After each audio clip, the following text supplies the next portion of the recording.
Hey, everybody. In today's episode, it's myself, Benjamin B., and a good friend of ours, Colin. Colin is actually alumni of Rock Recovery Center, and he comes on the show today. He actually celebrates 3 years sobriety today. Congratulations, Colin. Now, what's different about this episode is Colin's very open and honest that he does not really partake in Alcoholics Anonymous. And he keeps himself busy. He's actually going to be going to school for his second master's degree. He's a very intelligent person. But it just proves that Alcoholics Anonymous doesn't have a monopoly on sobriety. There's many ways to get sober. It just happens to be what Ben and I have chosen to do over the years. But Colin, he's kicking ass. He's doing great. He's doing everything that you need to do to maintain sobriety. So if you're on this kind of journey and you're unsure about Alcoholics Anonymous, you can still get sober for sure. We cover all that and more. Enjoy the show. Here we are, Real Recovery Talk. I'm your host, Tom Conrad. In today's episode, we've got Benjamin B. What's happening, everyone? And we have a good friend of ours, Colin. Colin, how are you, sir? Doing well. Good to see you guys. You as well. First things first, thank you for tuning in on the podcast app, whichever one that you choose to use. And thank you for watching on YouTube. In the end, if you have any comments, questions, or concerns, you can always reach us, info@realrecoverytalk.com. Again, that's info@realrecoverytalk.com. And ultimately, we want to help you turn your mess into your message, right, peeps? Yes, sir. What's up, Colin? What's going on, boys? You flew down from where? From New Jersey. I've been renting in St. Augustine for the last few months. Oh, you have? So just drove down here today to talk Wait to a second. you. Why? What? Hang on. Yeah. So I have some family in St. Augustine. My whole dad's side, basically. I love St. Augustine. Nicole, our audience today, she loves St. Augustine as well. Oh yeah. Yeah. It's a great place. Cool. She's also our clinical director, Tom. Oh, really? Yeah. Oh, Shout out, Nicole. okay. So you've been down here for a few months? Yes. You work remote, obviously. Yeah. Okay. Yep. So been down here since November 1st. Went back for Thanksgiving and then came right back. Are you staying here? Or like, what's the plan? So my lease is done through March, but I don't want to leave. I wouldn't want to either. I'm not fucking leaving. Wait, There we go. How long was the lease? It's like 5 months. Oh, cool. So you're not leaving? I would like to stay. Let's Yeah. put it that way. Okay. As a native Floridian, I got one rule. Don't Jersey my Florida, bro. I would never. Okay. Jersey ain't too bad. I mean, We're seeing a nice bump towards the red this way around. So yeah. I'm happy with that. Yeah. No, it's good. Red wave, baby. That's right. We don't normally talk politics on here, but Since I'm here. Yeah, Colin's here. So, all right, let's get serious. No, glad to see that you're in Florida, potentially permanently, but, yeah, man, sober. How long now? Today is 3 years. I didn't know that. Oh, I didn't know that either, Yeah. bro. Congrats. And alumni, thank you. Wait, what's the date? It's 1/8. January 8th. And alumni? Alumni, yep. Speaking tonight at alumni. It just happened to fall on my 3 years, so I wanted to come down. Dude, that is awesome. I didn't know that. Steve just said, hey, Colin's going to podcast at 3:00. 3:00, 3 years sober. Ooh. Sheesh. I mean, Follow the numbers, man. yeah, moving to St. Augustine. Like, yeah. Anyways, Colin, glad you're here, dude. I'm so happy to be here. The last time I was here was a couple of years ago for my 1 year when I was struggling a lot. Didn't pick up, but was struggling greatly. So it's kind of a different way to come back and, maybe with a smile on my face this time around and feeling good. What, when you came through this program, had you done treatment before or were we your first one? No, this was my first. I've only been in treatment once. Hell yeah, dude. Was blessed to kind of get it on my first try. White chip wonders over here, Ben. Let me ask you this, since we kind of jumped right into it, because, yeah, he's talking about the one chip wonders, which I'm not by any stretch of the imagination. Why do you think it was, in your version, one time for you? Like, what was it you did that other people possibly don't? Well, I think for starters, my mindset coming here was a little bit different because my mom was an addict, and I saw her go in and out of treatment throughout my whole life. So I remember kind of being a little kid, and every time she would get back from treatment and relapse, I was devastated, and it was like kind of flipped my family upside down. So coming here, I didn't want to put my family through that again, because I remember, how we felt, and I still, suffer, or I guess deal with a lot of the feelings that, I have from those times as a kid and just those traumatic events. So, I didn't want to put anybody else through that as well. And, I was kind of done using. I was looking for ways to, live a positive life, and Xanax I felt was kind of helping me do that, maybe in the very beginning, until it wasn't.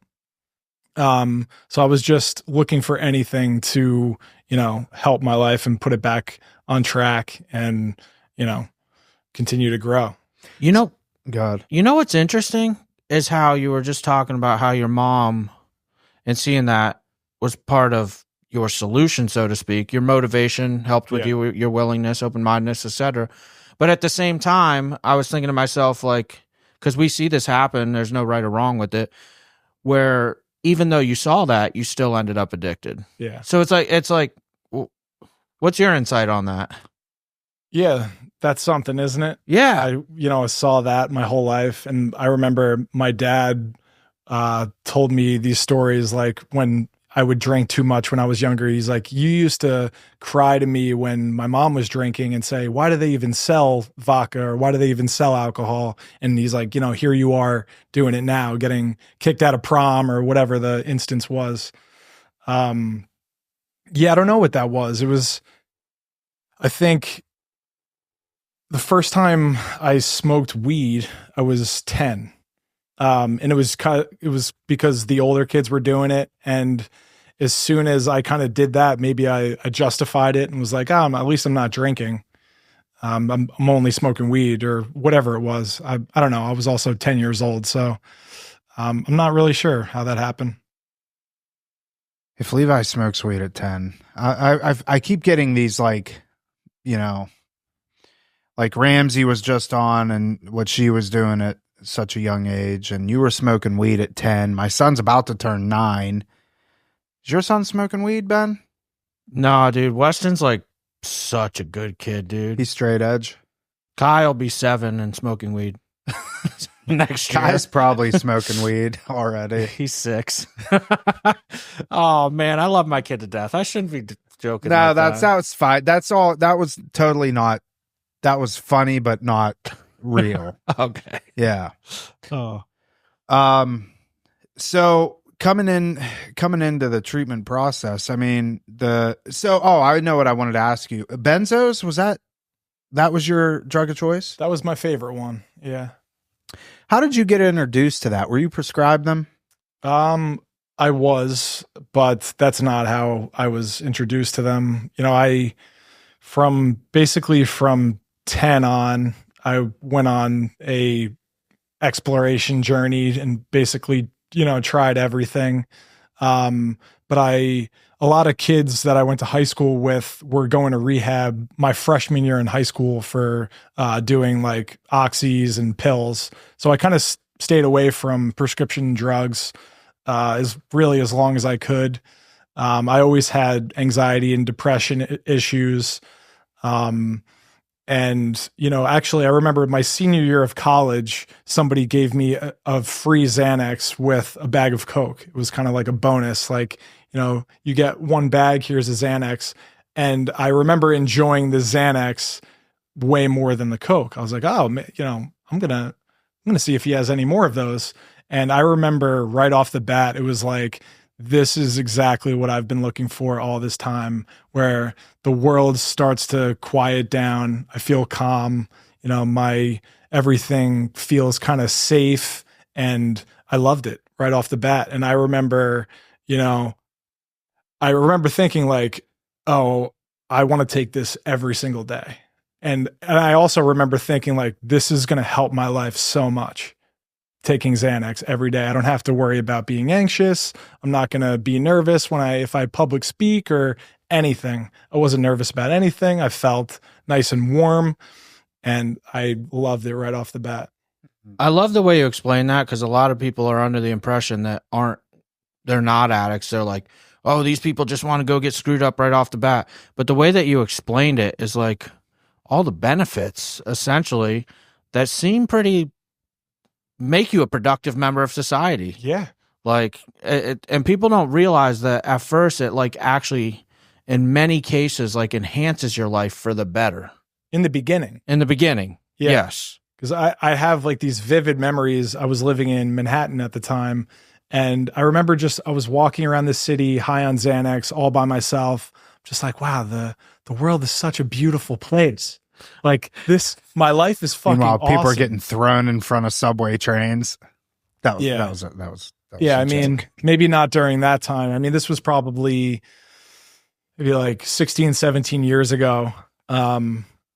But yeah, I mean, I remember that first year where if you ask me, I think it did help my life for a few months or for a little bit in the beginning. And then, until it didn't, until I started taking it every day, waking up after lunch, not eating during the day so I wouldn't lose the feeling, like, the whole nine.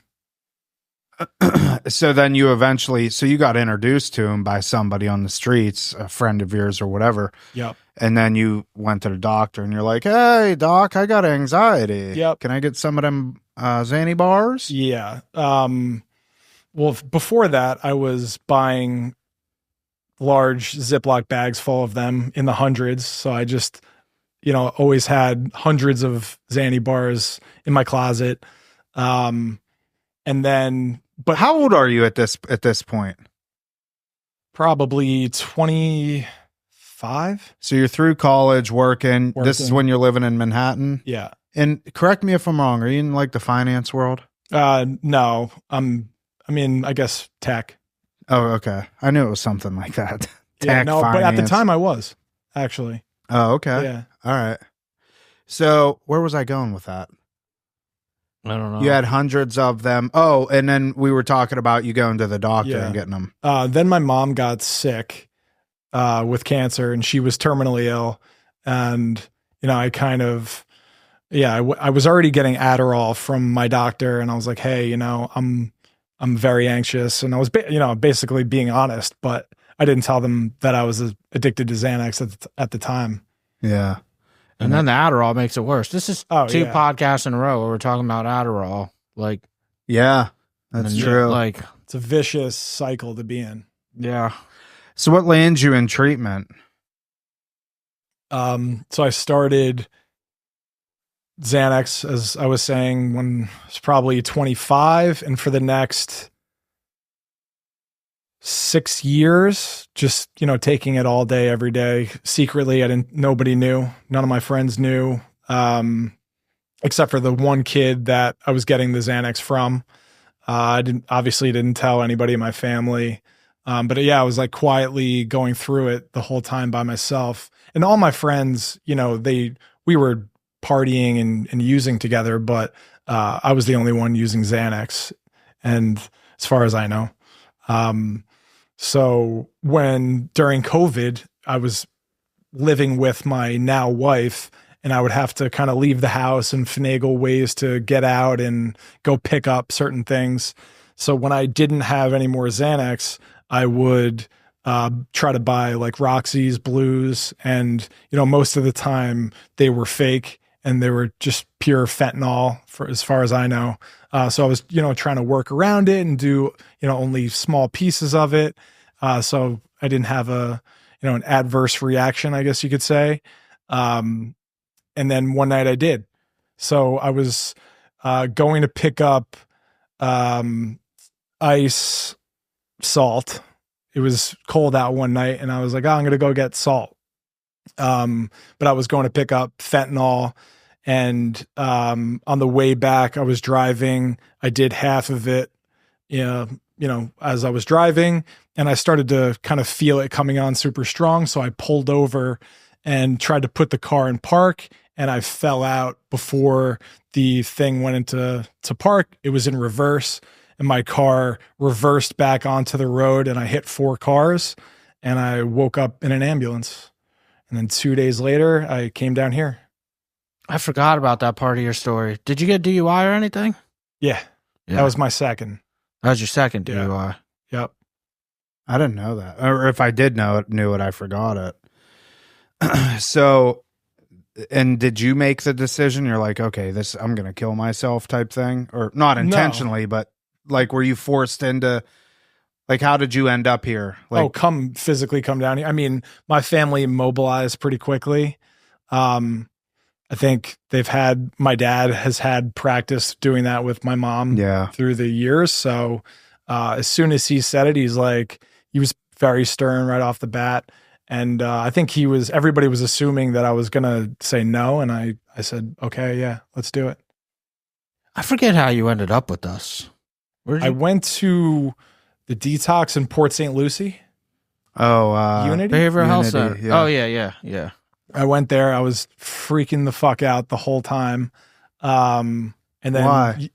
I was just losing it. Yeah. My mind was coming off those Xanax. Yeah.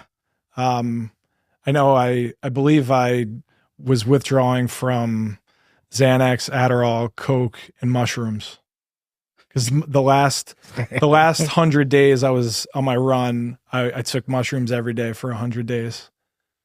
It was mushrooms, Xanax, and Adderall every day. Nobody knew? Nobody knew. What? Like for real? Or like they're just saying that and nobody... acid of, I mean, I was sprinkling in, mushrooms was for anxiety during the time. So, because Xanax wasn't doing it anymore, I guess. How many Xanny bars were you taking a day? I have no idea. Just all day. I just they're all in my pocket. And I just, oh my God. That's a Xanax user for you.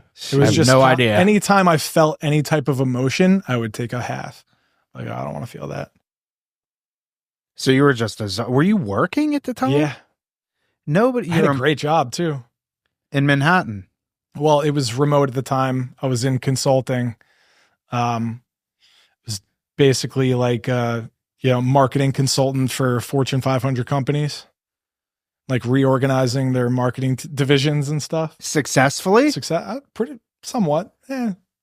Yeah, the verdict's I out had on my that. days. Yeah. Some of your greatest ideas come on mushrooms. That's crazy though, that everybody was just kind of like, oh, it's Colin, he's good. Yeah. And what'd you say? Never mind. I would, I had my moments where I would like kind of lash out on people and like say wild shit in the group chat, That's what kind of alarmed my family. And then I think they started kind of asking questions to each other, and they were like, what the hell's going on with Colin? Like, why is he? Yeah, this isn't him. Yeah, this is weird. Yeah. And then it was kind of just a matter of time. I think my family started, catching on. And then once that happened, it was like, okay, he needs to go away. And your fiance had no idea either? What's her name again? I'm sorry. Amanda. Amanda, that's right. Now your wife, Amanda. she didn't know the extent it was. Yeah. But I mean, when we would go out on weekends, like I would go super hard, it was just kind of like, I wasn't a good drinker. I was never a good drinker. I was always the kid that was drinking too much, doing and saying something stupid. I was always kind of a mess throughout all the years. So my friends probably listening to this are probably like, thank God he's sober. Yeah, he was a madman. So you were at Behavioral Health Center freaking out. Did you want to continue treatment or no? I don't remember. Yeah. I volunteered. Did you? You and Destiny came and spoke, and you guys were talking about, kayaking, fighting alligators and shit. And I was like, I want to go there. And so what was it like so detox and res for the listeners? I mean, there's nothing really that takes place there. There isn't. It's, how long were you there? 30 days? It's brutal. No, I was there for maybe like 2.5 weeks. Okay. So you were there 2.5 weeks, and people oftentimes mistake that for treatment. It's treatment, right? But it's not like therapeutic. Mm-hmm. You go and meet with your therapist once a week, and it gets you sober. It doesn't keep you sober. And a lot of people, like, what'll happen, for instance, like, I'll just theorize like that this could have happened, but you could have been like, calling the family back home like, I'm over this, treatment sucks, but really you hadn't even experienced actual treatment yet. You were just doing the detox part, and a lot of people are under the impression that that's what the whole thing is going to be, when really, like, detox and residential, they're boring. It is what it is. Like, you're coming off of stuff. The expectations from the therapist aren't too high. Like, their job is to, like, just get you through that process. You're not going to be doing any deep therapy while you're in detox. It takes a special therapist to work in detox, because a lot of them love getting deep into everything, and you need months to be able to do that. But, like, at detox, they're literally just there for crisis intervention, you know? Yeah, I could see that. And I certainly gave my therapist a couple crises when I was there. I mean, I was really struggling in detox, you know, and to your point, I was calling my family, what kind of fucking place did you guys send me to? But, and it was like, meanwhile, there's palm trees everywhere. But yeah, you got food, you got a bed, you got everything that you needed, you know. There was certainly food. I gained, I think, 45 pounds in those 2.5 weeks. We just talked about We were just talking about that on the last episode, yeah. Yeah. So you get here, and then is it like, you know, what's your mindset when you come here? So the last couple days when I was in detox, I started finally opening up and talking about things, and I felt it was helping me. You know, it made me feel a little bit better. So when Ben picked me up and we came here, so I kind of made the decision. I'm like, I'm going to trust these people. I'm going to open up and kind of spill it out there. Maybe too much at certain times, but you know, I made it a point to kind of, you know, buy in and like do whatever you guys told me to do. And I wanted to do that like right from the get-go. And I feel that, you know, it allowed me to, you know, actually heal, you know, even if it was just a little bit, but you know, I learned a lot from you guys, and I kind of just did whatever you guys told me to do. Now, I want to pivot a little bit, and correct me if I'm wrong, because I genuinely don't remember. But were you into the meetings and stuff like that, or not really? No. Okay, and still to this day now? No, I mean, honestly, it doesn't matter. No, I mean, not as much as I was the first couple of years. Like this year, I probably have gone to a little bit less meetings, but I still have like a lot of respect for, you know, the steps and having a sponsor. I keep in touch with my sponsor, but there was kind of like an event that happened at my home group that, you know, was like kind of rubbed me the wrong way. And my sponsor and I kind of were like, fuck these people. So, both you and your sponsor. Yeah. That's interesting. Yeah. There was kind of like a falling out between like the cool kids at the group, you know? Was that down here? No, I was in New Jersey. Oh, okay. So, but you were, okay. So you weren't, when you were here, you weren't like whole into the 12-step thing, but eventually you kind of came to, and you did that. Yeah. And that was up in Jersey. Reluctantly, I did it. When I was here, I didn't love it. I couldn't really get into the meetings at first, but towards the end, I had, I think, 2 different sponsors when I was here. And kind of just, you know, we read through the book and started doing, I think I did the first 2 steps when I was here, but then, you know, I left my sponsor that was here when I went home and got a new sponsor and kind of just start over, because I only did, you know, I think it was like the first 1 or 2. So I kind of just started over. And then I went through the steps. Did you ever take anybody through the steps? No. Yeah. Just talking about that. That's one thing I have not done. Yeah. And there's, I mean, I don't want to say there's nothing wrong with that. There isn't. I mean, I haven't taken somebody through the steps in years. 10, probably 10 years. But I'm also very aware and open about the fact that like it would help me if I did. You know, I'm missing that piece of I'm missing that ingredient, I guess, of the recipe, you know. But I feel like you and I are very similar in that sense. Like I took what I needed from the program in the beginning, and I did and I disconnected from it for a long time. And even still to this day, if you look at my program compared to somebody else's, it's vastly different. But the main thing is we just don't pick up. Yeah, for sure. I agree with that. That's kind of, and maybe I'm exaggerating a little bit where I said, eventually I got really into the steps and stuff. I think I kind of always did it reluctantly just because I knew it was the right thing to do because everybody was, pushing me here, especially. And my sponsor was, big into the book and all that good stuff.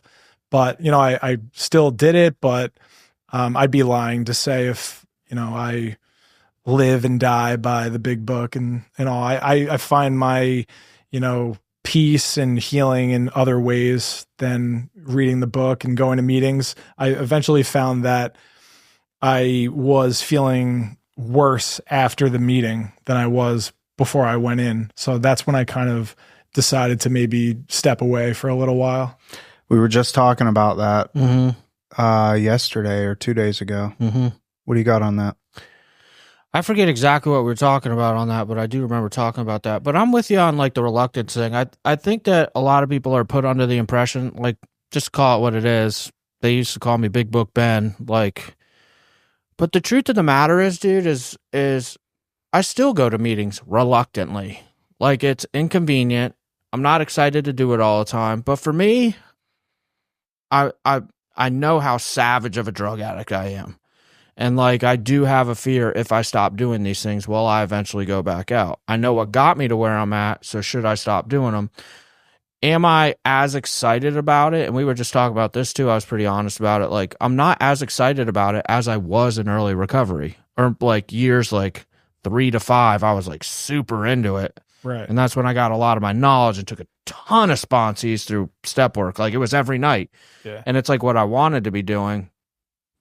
But at the same time, like, yeah, there are phases in my recovery where it is not as exciting, but I also don't want to, for me, take the risk of going back out. So I keep myself engaged enough.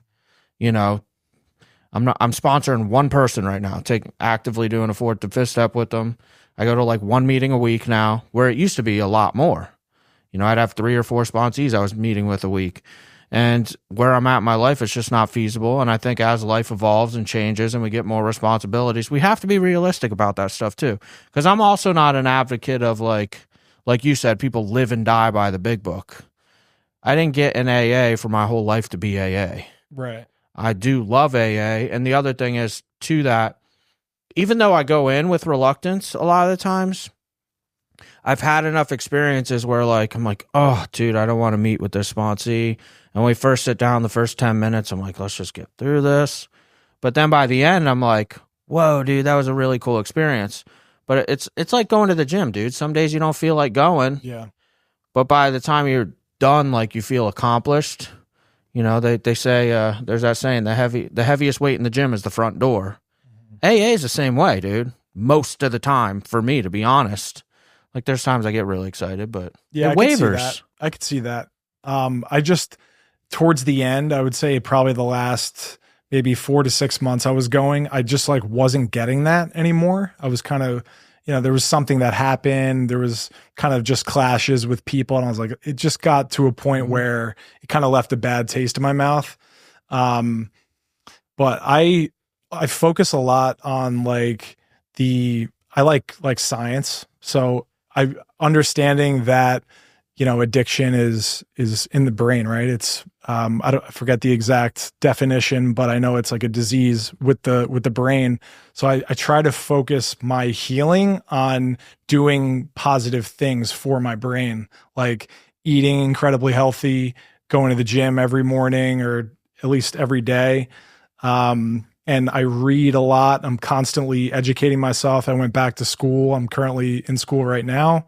And, like I said, I read probably at least a book every week and just trying to pump information in my brain and keep it, healthy and fresh. And I feel like it changed my life. I'll say this, because I like to make this part clear. A lot, like, AA does not have a monopoly on recovery. 12 Steps doesn't have a monopoly on recovery. But everything that you just mentioned, and this has kind of been a theme of the podcast, like the last few weeks, I feel like, where like, those are different ways of enhancing your spiritual life. Everything that you just mentioned as long as you are actively participating in things that you just said, you're still growing spiritually, mentally, physically. And I think that's what's important, is to continue to ask yourself, like, take inventory. Like, did I pull away from AA to do nothing? Mm-hmm. Or did I pull away from AA but I also do all this other stuff? Right. You know what I'm saying? Yeah, like exactly. A really simple example, and I've already talked about it 100 times, but I'm doing less AA, but I'm in therapy for the first time in 13 years. Is Nicole over there smiling about it? Yeah. Yep. Yes. I mean, no, it's 100%. There's somebody I speak to that's in active addiction now, and a lot of, the things I talk about with them for when they go through the program is like one of the biggest challenges is like, what do I do with my time? So for me, I had to fill in, all this empty space with positive things. And, now I'm almost done with my, with school. I'm almost, I guess, graduating, and I'm like almost getting anxious. Like, okay, like, what am I going to do after this? And I'm almost like looking at another master's. I'm like, this'll fill in that blank for the next 3 years. And it almost gives me okay, I'll be good for the next 3 years. Yeah. But what about when that ends? Exactly. Yeah. And that's the thing we talk about, or I think, we try and talk about fairly often, is looking for external solutions for an internal problem. That's exactly what that is. There's only so many fucking master's degrees that you can get. By the way, what's your master's in? I have an MBA, and I'm studying data science at MIT right now. What is that? Like, what is that? It's like machine learning, artificial intelligence. Oh, like AI? Like you're building Terminators is what I just heard. Great. No robots, but. So you're going to graduate with this master's, and then you're kind of leaning towards maybe potentially getting another one. Yeah, computer science with a specialization in artificial intelligence. Oh my gosh. He's a smart dude. Yeah, you are. Sitting with a couple dummies. But here's the thing, and I'm not picking on you. Go ahead. You're extremely smart, and I think in certain situations with people like you and I, now you're far smarter than I am in certain aspects. Sometimes we're too smart for our own damn good, and there's only so much, like, there will become a point of diminishing return. Mm-hmm. You know what I mean? In the podcast that we were just doing before this, Ramsey, she was talking about there being a God-sized hole. And I'm sure you've heard that. If you go into the rooms, you hear the God-sized hole. But the premise behind it makes all the sense in the world, whether you believe in God or what. It's looking and searching for something that's going to make us feel okay, because we constantly have to have something to make us feel okay. Now, getting another master's degree in computer science is far superior than taking a handful of Xanax, of course. Like, if you hold a gun to my head and I got to pick one of the two, I'm going to do that. But that's the only thing I'm like curious about with your situation, is like, at what point does that, like, what do you do? Because how old are you now? 35. Yeah, 38 years old. You're gonna have 2 master's degrees. You haven't even hit 40 years old yet. Then what? And I'm not saying you have to have an answer. I'm just like, no, yeah, I have those thoughts where I'm like, is this a problem? Am I addicted to school? Like, I don't know, it's like, I've been thinking about it, but I don't think that is it, because I am really a curious person and I enjoy learning. Like, I really enjoy it. It's like my favorite thing to do. So it's something that I genuinely enjoy doing. And when I think about, other things I could be doing with that time, I don't think that they're as beneficial or productive. And I feel, as long as I'm not spending tens of thousands of dollars on education, like, you can do these programs online for like between 15 and 20 grand, which is okay if you're spreading it out for 3 years. You get a little bit of help from your employer. It's manageable. I think it boils down to balance, right? Because you're married, and there's obviously commitments there.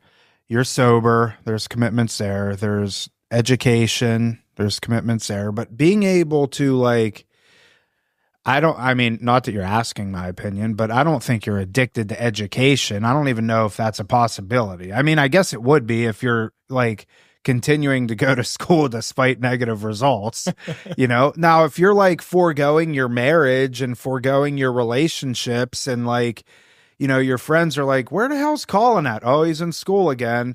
And 5 years later, where's Colin? Oh, he's in school again. And it's just you, your laptop, and your wife's in the kitchen, wondering, where's Colin? Oh, he's got class tonight. Then I can see it becoming an issue. But if it's not that, and it's, it's productive and, there's balance there, then look, I like what you said, Ben. AA doesn't have a monopoly on sobriety. And if that works for you, bro, great. But I also refer to what Ben says a lot of times because a friend of ours, he's sober. He's sober 10, 12 years now. And he got sober basically through fitness. And this hasn't happened yet, and God forbid it will. But what happens if he snaps his leg in half and he can't go to the gym? You know what I mean? Then what? I was going to bring that up where dude, I look at it like this. You don't get sober to be miserable. And you said that you enjoy it. Yeah. Bro, if you found something that you enjoy that's not harming anybody and you love to learn, I'm with you. That's not hurting anyone. But also, to Tom's point, with when you have X amount of degrees, is there a stopping point? Because I have to draw that line with myself. You brought up the fitness. I was actually going to do the same thing. Where with me, with the bodybuilding thing, I'm not going to be able to do it forever. Do I have something later that when I stop doing this that takes up so much of my time, do I have something else I can do? And we do have to be thinking about that, a contingency plan. Or if I got hurt, all of a sudden I can't go to the gym, what else do I have in place? And yeah. But at the same time, dude, you got to do what you enjoy. What's the point in being sober otherwise? And I'm not going to sit here and lie. I've been, walking on rainbows for the last 3 years. So I'm still looking for things that I enjoy doing and that makes me happy. And that's one of the top ones. And I figure, maybe your question of how many degrees is too many, I would say 2. So after this one, I think that would be, if I did any more, that would be kind of aggressive. But I figure also I would like to have kids, in the next 3 years so I could teach them how to learn and, do all the parenthood stuff. And also, here's the other thing. You're getting, in my opinion, some pretty cool degrees that. Yeah, actually applicable. You're not doing lesbian dance theory or something like that. Yeah, it's not art history. I'm actually keeping up with the trends of the market. You know what I mean? Yeah. I wanted to bring something up because this was interesting. That when there's you're the only case I can ever think of where this happened. And I just wondering if you have anything to say about it. I don't even know where I'm going with it. But neither do I. You come to us and you're like, yeah, I got to leave treatment and I got a wedding. I'm thinking to myself whoa, that's got to be different. You got to get sober and then be at a wedding, your wedding, right after. Oh, that's right. I forgot about that. Yeah. So you had a scheduled wedding coming up, but had to go to rehab. How soon before? It was, went to rehab first week of January. The wedding was mid-June. And you left treatment when? January. Oh, to go back home? To go back home. The end of April.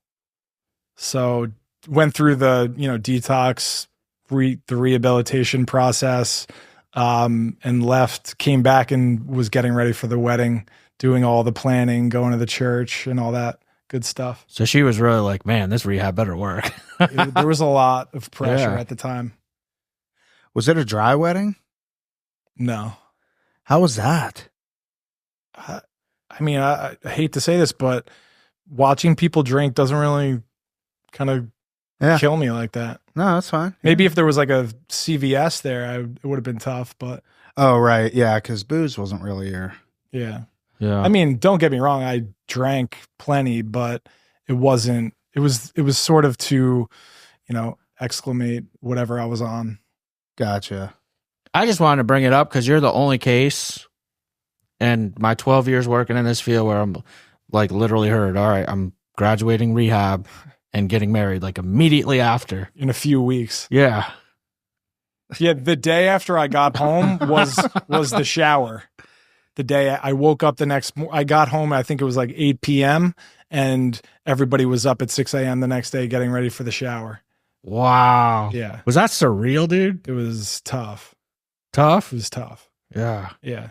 And tough in what way? Okay, you're the groom, and just kind of, had to go pretty much snapped into, wedding season right off the bat.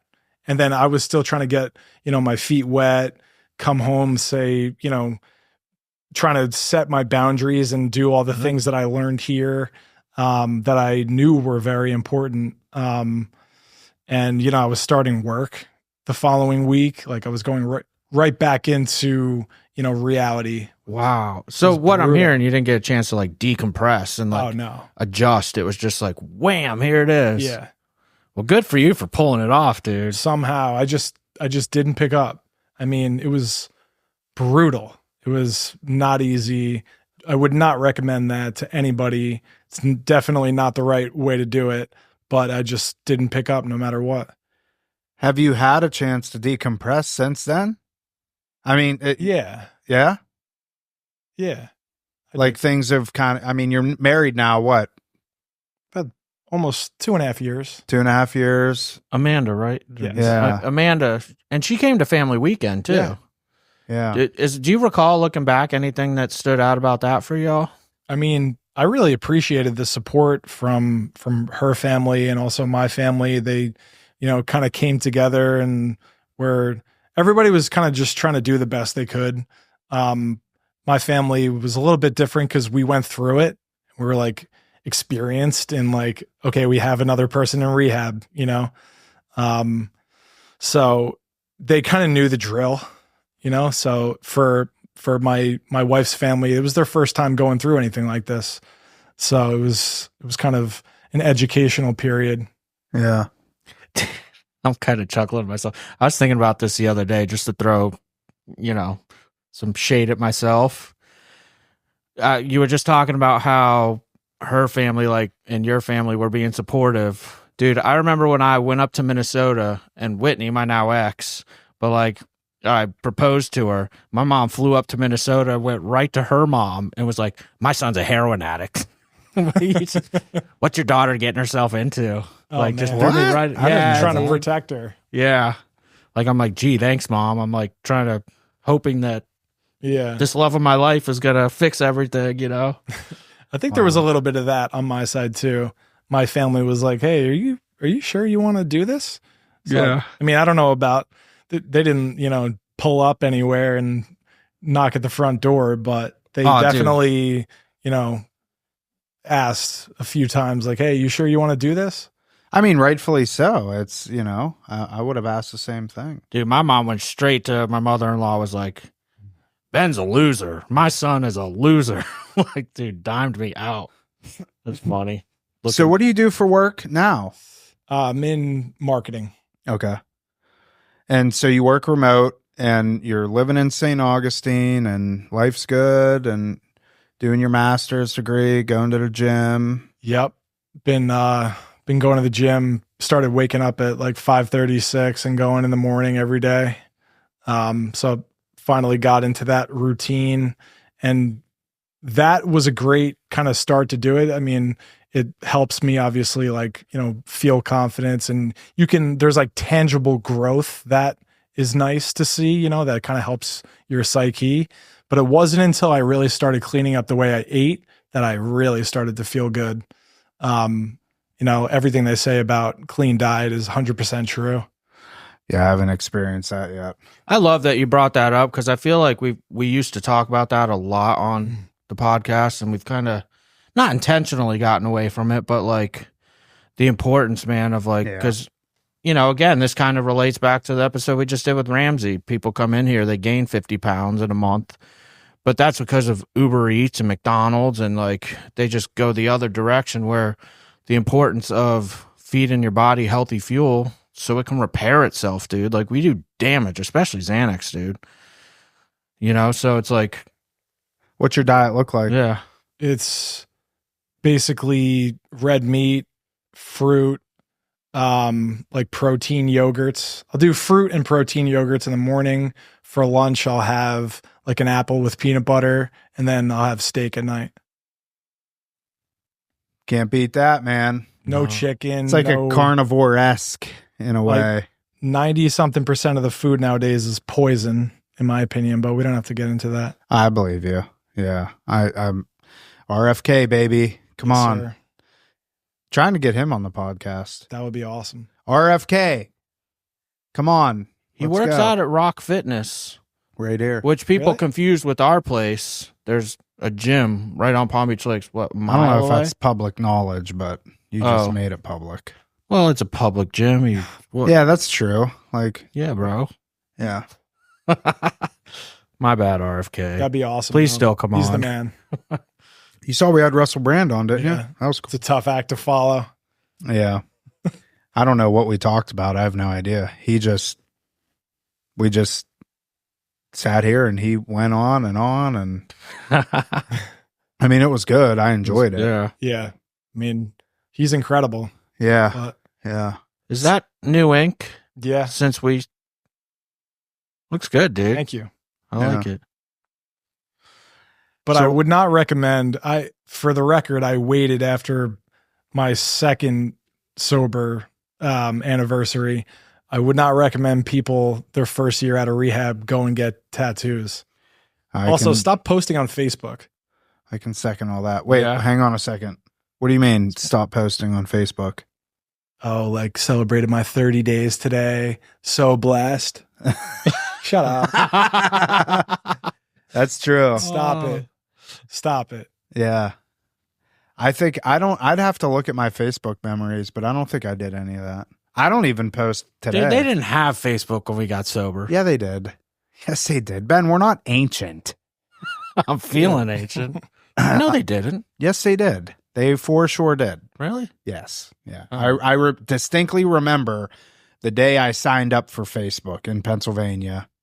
Some girl did it for me. They didn't have Instagram though, right? No. Mm-mm. Yeah. Well, Colin, listen, proof is right here that, you know, AA doesn't have a monopoly on sobriety, you know, and you're proof of it. You know, you keep yourself busy, keep yourself healthy, and communicate and educate yourself. I'm sure surround yourself with good people, and this is what we have. For sure. Ben, any final thoughts? No, dude, it's super exciting to see you, man. And like, actually, your buddy came by. You know, you had called me, 6 months ago? Mm-hmm. Something like that. Said, hey, I got a buddy coming to Florida. He lives both places, Yep. if I recall. And yeah, man, it made me start thinking back to all your story and stuff. It's just really cool how like everything comes full circle. And I was like, oh man, Colin, dude, you know, like to get to meet people like you and have these experiences, dude. It's a really cool part of life, dude. You get to know people on a very intimate level. And I don't think a lot of people that aren't in recovery, or unless they work in this field or something of the sort, don't get to have those experiences like we do. So like easily. Yeah. Yeah. I want to say one last thing. Yeah. That you actually played a bigger part than you know in my early recovery. I am the type of person that's like very competitive. Like I need an enemy to beat, sort of. So there was one time when I was leaving early. There was a few times where like I could tell that you were not happy with me, and you kind of, the way you were looking at me was like, damn, this kid's not going to make it. And I used that, like you were like the enemy in my head. And I was like, there's no way I'm picking up, and I'm going to come back in, first of all, my 1 year. I'm going to come back in, in the future, and I'm going to be like, see, Ben, I made it. So I want you to know that. Hell yeah, dude. There you go. That's awesome. Look at that. I really like, dude. I mean, I'm very open about it. I got a sponsor out of spite, and Work Steps out of spite. Along the same lines, it can be good fuel, dude. Yeah, Wanting to prove people wrong. for sure. I need Yeah. that. Yeah. Like, and even other people that have like more time with me, like, you better hold on to that time because I'm coming. Right on. I love it, dude. Thanks for sharing that. That's cool. For sure. Thanks for coming on, Colin. Appreciate Thank you guys. All right, that is it for this episode of Real Recovery Talk. Thank you for tuning in. In the end, if you have any comments, questions, or concerns, you can always reach us, info@realrecoverytalk.com. Again, that's info@realrecoverytalk.com. And ultimately, we want to help you turn your mess into your message. That is it. We will see y'all later.